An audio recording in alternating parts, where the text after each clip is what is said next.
Aruba ervoor stond. Klopt dit? Ja, er was een onderdeel in het persbericht dat ging over nieuwe voorwaarden die waren toegevoegd.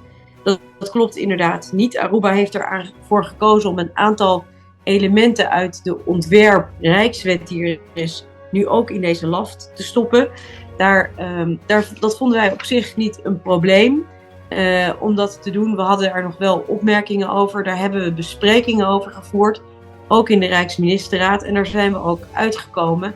Dat ging onder andere over een clausule rondom wel of niet toestaan van zogenaamde privaat-publieke samenwerkingsconstructies.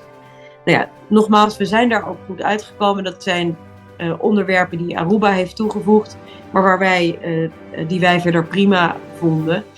Zei het dat we aan het eind nog wel een discussie daarover hebben gevoerd. Maar de premier zei juist dat die laatste 3 punten, dat was juist dat Nederland dit aan het laatste moment nog 5 voor 12 naar voren bracht. En dat daardoor de Rijksminister op die tijd niks kon accepteren, omdat Aruba nog even moest boeken hierover. Dus nu begrijp ik niet goed. Dus wie praat nu wat? Want u zegt, dit is... Dat is niet het beeld wat ik erbij heb. Nogmaals, we hebben met elkaar gesproken over dat er een nieuwe landsverordening moest komen.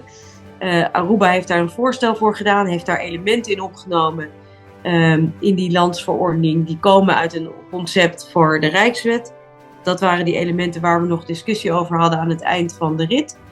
Wat ons betreft zijn we daar goed uitgekomen, onder andere ook over dat onderwerp van die privaat-publieke samenwerking, waarbij Aruba uiteindelijk heeft gekozen voor de variant wij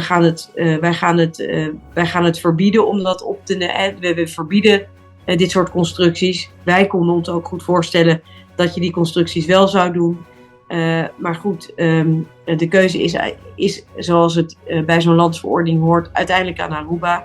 Maar het klopt niet dat wij met aanvullende eisen zijn gekomen. Dat is inderdaad niet zo. Dus die 3 punten waar zij het over heeft, komt van Aruba en niet van Nederland? Nee, dat klopt.